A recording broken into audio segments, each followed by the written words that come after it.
in his love life. Jason shut that down fast by pulling up his dating history like receipts.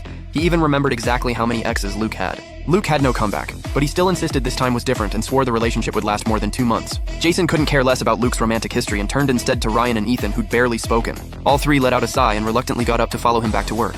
As for me, I actually got along pretty well with Tom, but after dinner, I still found an excuse to ditch him. Because I'd already done my homework on the forums. My real target was Noah, the student council president's secretary. He'd been insanely busy lately, usually not leaving the student council office until 8 or 9 at night. And the piano room I'd picked?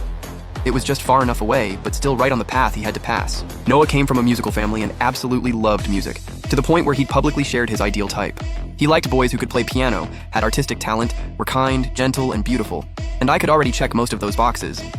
As for the rest, I was pretty sure I could make him change his taste for me. Because my looks and my piano skills, those were my sharpest weapons. I left the door cracked, turned on every light in the piano room, and sat down at the bench. I carefully adjusted my angle so that the second he stepped in, he'd see me at my absolute best. Once everything was set, I placed my hands on the keys. Meanwhile, after dealing with a mountain of student council nonsense, the others were finally done for the night. They complained the whole way, saying the student council was basically a glorified garbage dump for everyone else's problems. Even Noah, walking behind Jason, couldn't help grumbling to himself that the worst was probably still ahead. Then Luke suddenly stopped and said he thought he heard piano music. At first the others brushed it off, but even Noah paused a second later and confirmed that, yeah, someone really was playing. Coming from a musical family, he was especially sensitive to that kind of thing, and the music grabbed his attention almost instantly. Luke thought it might just be someone setting a trap to catch their attention, but Noah still wanted to go see. He even said the piano sounded too pure, too clean.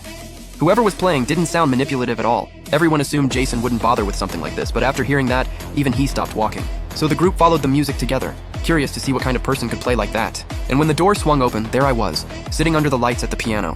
My eyes were lowered, focused on the keys, like I was completely lost in the music. My dark, soft hair caught the light with a faint golden sheen, and my face looked almost unreal in that glow. All of them froze in the doorway. None of them had expected the pianist to be me. Luke recognized me